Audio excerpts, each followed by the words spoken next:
Welcome to the Codcast. I'm Bruce Moll from Commonwealth.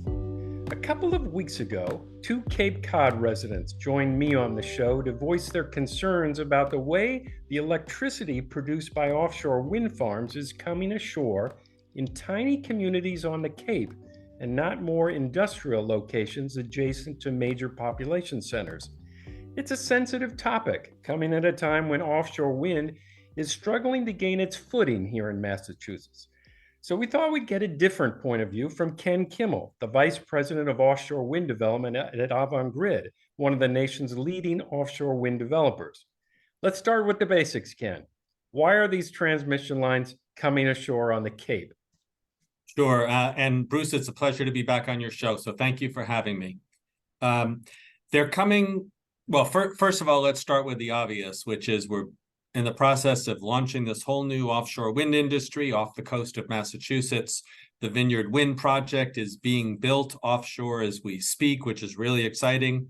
And next year, Massachusetts will have the nation's first commercial scale offshore wind facility generating electricity. So super, super exciting. The reason why the Vineyard Wind project and two other projects of ours, Park City and CommonWealth, are landing in Barnstable, there's really several reasons.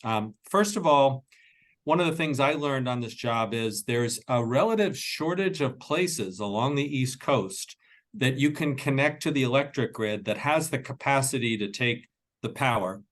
And Barnstable happens to be one of those relatively small number of places that has the capacity to take the power. That's first of all.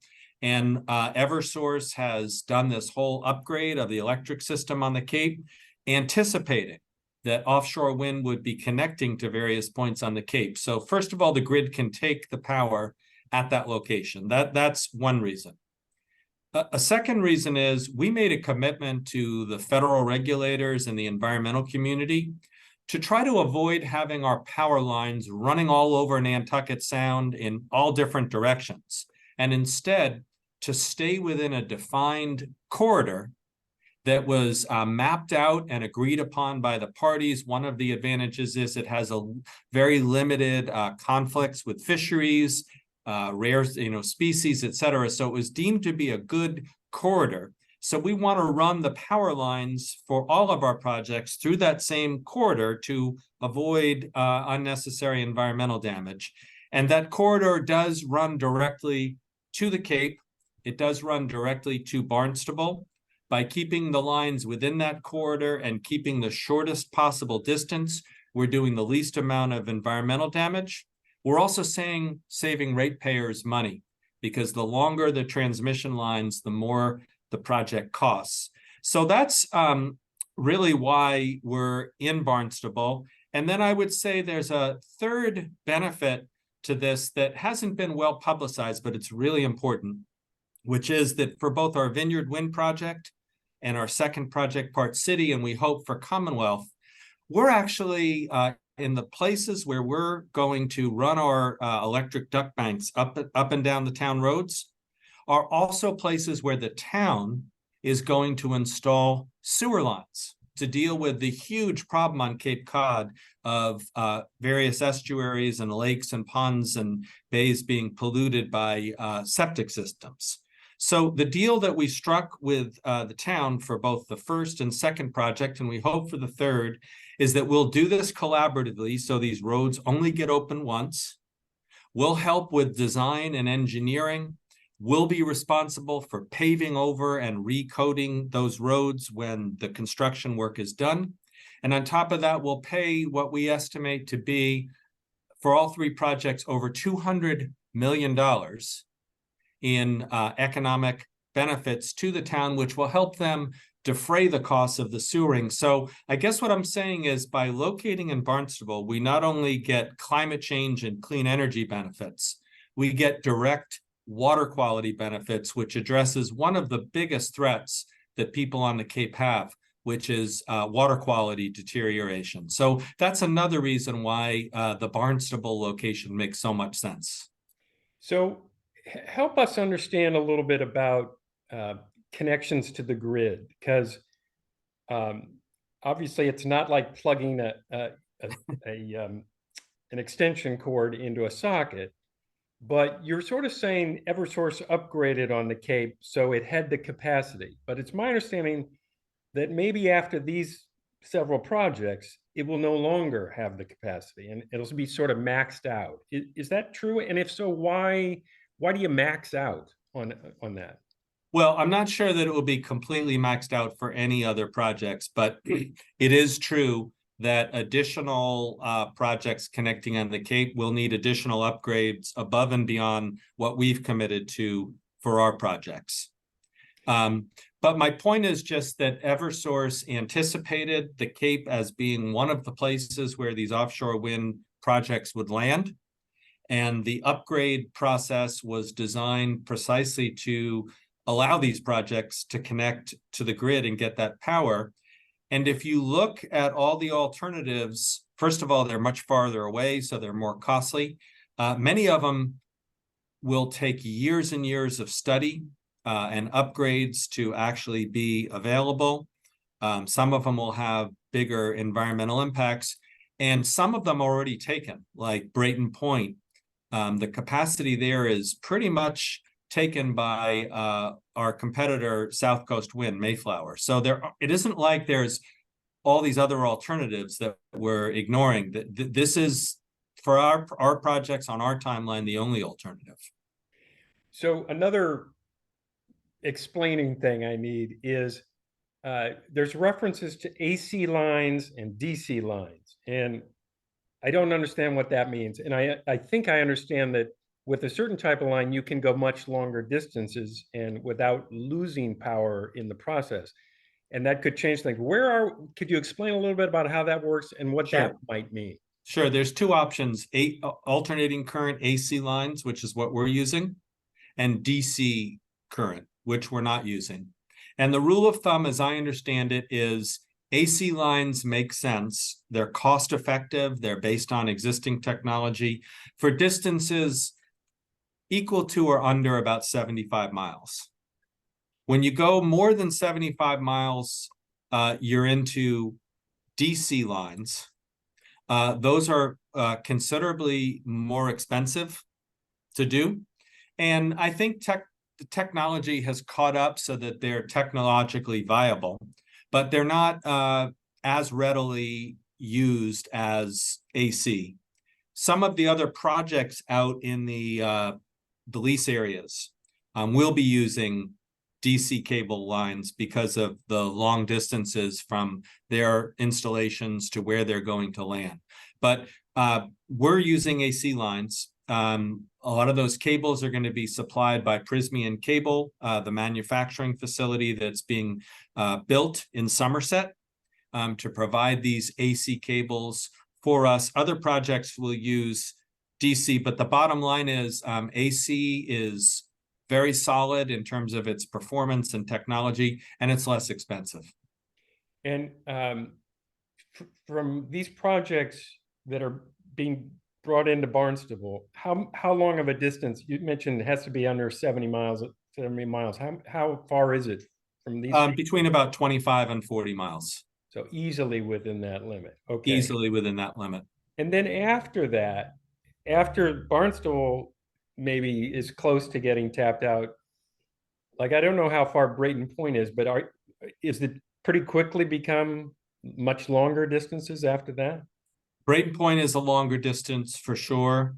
Other alternatives that we looked at when we studied this whole thing are considerably farther.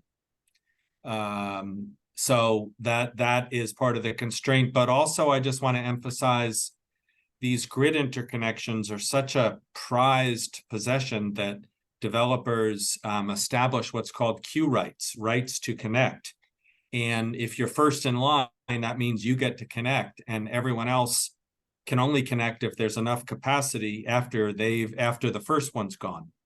So we don't have those queue positions at other potential connection points. And the one I want to highlight again, because it's been talked about as an alternative, is Brayton Point.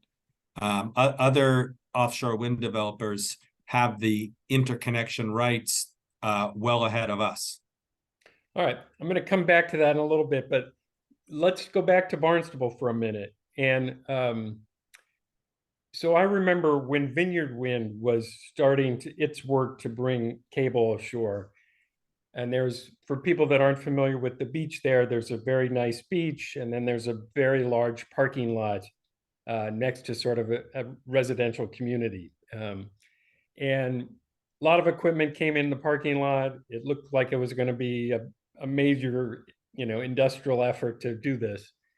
And I was struck uh, wondering how that was going to go over. And there didn't seem to be a lot of concern about it. And then I looked prior to that podcast 2 weeks ago, I looked on Google Maps and it looks just like it did before.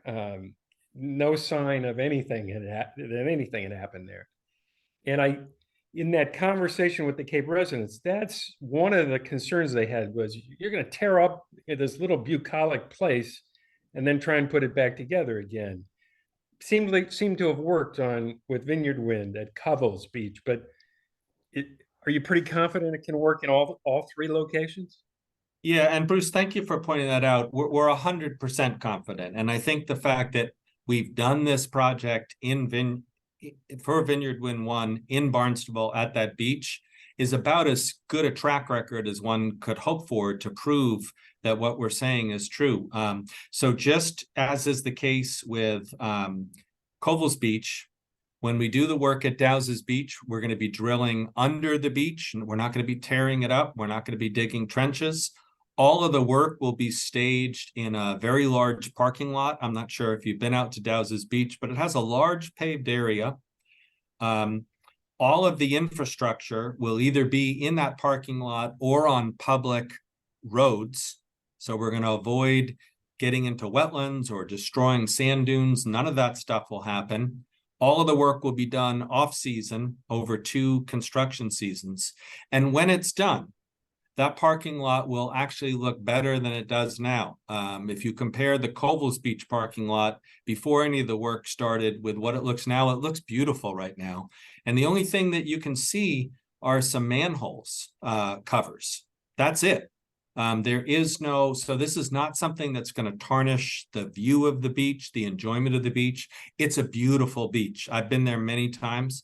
It will be beautiful when we're done with this project. And by the way, during the construction, there'll be access to the beach at all times and to the fishing pier that Suzanne Conley mentioned. There'll be access to that too. So there'll be some temporary disturbance for sure. It'll be a construction site, but when it's done, it's going to be beautiful and the beach will not be harmed. And another concern that they raised was just all this electricity coming in to an area where everybody's sort of playing volleyball or whatever they're doing on the beach. Is that a concern? So we have electric cables running under beaches and similar places all over the world. We have them for offshore wind projects. We also have them for electricity going to Nantucket and Martha's Vineyard. This is very common. It's not unusual at all. And I know that the Save Greater Dows's Beach folks have said, well, those power lines going to Nantucket and Martha's Vineyard are much lower voltage, so they don't apply. But the reality is that the design standards for high voltage power lines, like the ones that we're going to be installing, the standards are much stricter than for low voltage lines. For example, we are required to have a continuous monitoring system to monitor for any faults or any problems with the system. And if that detects a problem, the electricity is shut down immediately. There's also all sorts of redundant features to make sure these are designed, for example, to withstand saltwater intrusion, erosion, and all those kinds of things. So the design, the manufacturer, the testing, all of that, it has to be done at the very highest standards. And if you look at the track record of offshore wind, there are lots of projects now delivering power from offshore locations. And you don't see the kinds of fires or explosions or those types of occurrences that we've heard about. In fact, when you look at the record of where those things happen, they typically happen in low voltage areas. In cities, for example, where too many connections have been made to a vault, or the vault is old and hasn't been maintained, or there's electrical equipment in the vault that shouldn't be there. So we're going to use the most modern types of design. We're going to use the best cable manufacturers. There will be witnesses to the testing to make sure that everything we install is safe, and it's going to be outfitted with a continuous monitoring system that will identify in advance any issues before they arise. So we don't think there's a safety issue here at all. Okay, now circling back a little bit to looking ahead in the future, and how, as more and more wind farms get built, how that power will get delivered. It does seem a little strange, the system that we have currently, where each developer sort of is responsible for building their own transmission line. And it's sort of, they're responsible for any upgrades needed to make that work. And it seems like the states, that's the states of New England, and I think maybe New York and New Jersey, are all exploring ways that maybe there can be some more comprehensive look at this, so that it's not one-off, even though in this case you were pointing out that there was a consistency about the path of the cables to Barnstable. I mean, they're drawing lines all the way up to Boston, going around the Cape and bringing in power that way, which would be significantly more than 70 miles. Yeah. And I'm just sort of wondering, are we obviously everybody's waiting for these initial wind farms to get built and hopefully everything goes okay, but are we at a sort of turning point in this whole transmission system that we may be, I don't know, put someone in charge of the best way to do it, and then either states or ratepayers end up paying one way or the other? But how do you see that sort of working out? Yeah, Bruce, it's a good question. You know, this debate over having each generator responsible for their own transmission line versus a shared system, it's really been going on for about 4 or 5 years, maybe even more. And when the state first passed the offshore wind solicitations and sent out the solicitations that we bid into for our projects, the standard was each generator should be responsible for their own transmission line. And if you look at the dozen or so roughly projects in the United States right now along the eastern seaboard, they all follow that route. And I think it's served us well so far in that it's built into the price. The generator is responsible for figuring out how to solve the problem of interconnection and do all of the various work that's required to permit the undersea cable. So it served us well. In terms of the future, we are aware of these regional conversations about a shared transmission system, and it could potentially work, but I think it's important just to give it some context. This is just an idea right now. It's not a plan. And there's a lot of things you'll have to solve for. One is, if you have all these different developers using a shared system, how much redundancy do you have to build into the system to make sure that if something happens to the cable, it doesn't shut down not just one project, but an entire fleet of projects? So I think redundancy is going to be really important. Figuring out where the shared system is actually going to connect to the grid needs a lot of work. Where will it be located? How will the New England ISO, which sets the rules for this type of infrastructure, look at a shared system of this nature? So these questions can be resolved. But, I've been in the development and permitting business for a very long time. And I think it's fair to say that if you added up all the time it will take to plan this transmission, get buy-in, figure out who's funding it, deal with the technical issues, and then go through permitting, you're a decade away, I think, from actually having a shared system. In the meantime, our projects, are being built now. We're trying to get them online to help the Commonwealth meet its climate targets for 2030. Climate change, as you know, isn't waiting. So what we would say is for those projects that have figured out the interconnection problem in an environmentally sensitive way, which we have, we should be able to go forward with those projects and not have them stalled out for what could be 10 or more years in pursuit of a shared transmission. For projects which are in the planning stage now, it might make sense to explore whether they could be part of a shared transmission system. So one question comes to mind on that.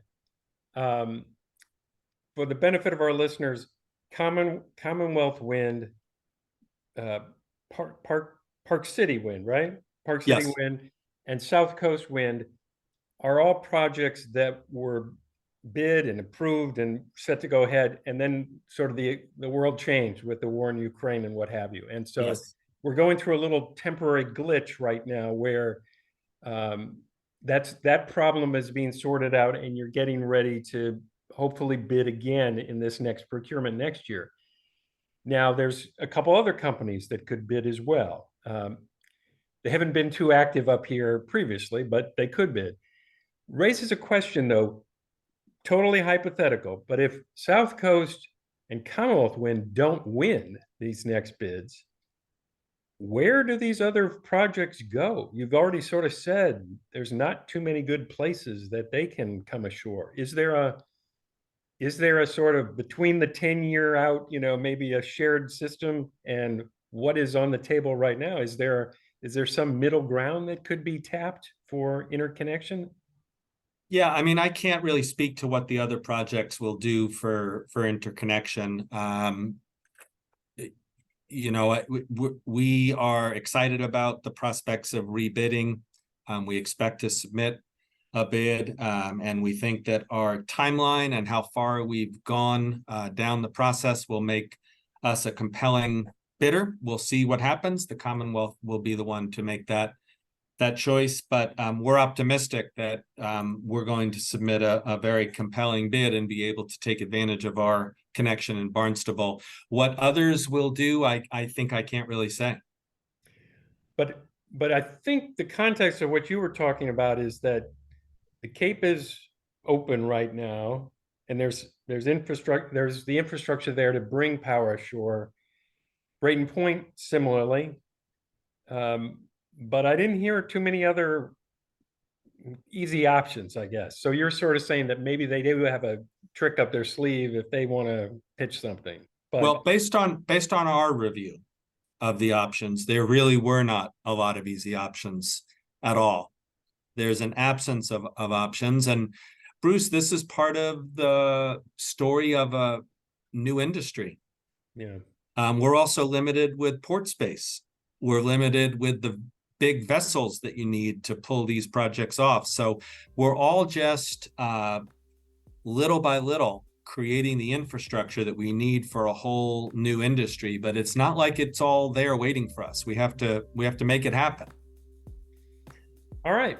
And so I guess we'll find out and make it happen over the next 6-7 months. We'll see how that goes. Ken, I want to thank you for joining us today. Really appreciate it. As always, you explain complicated things in a very simple manner. People like me can understand. Thank you so much for having us. Thank you for your continued coverage of this issue, not only on the podcast, but also in print. It's been great. Thanks so much. And to our listeners, we'll see you again next week.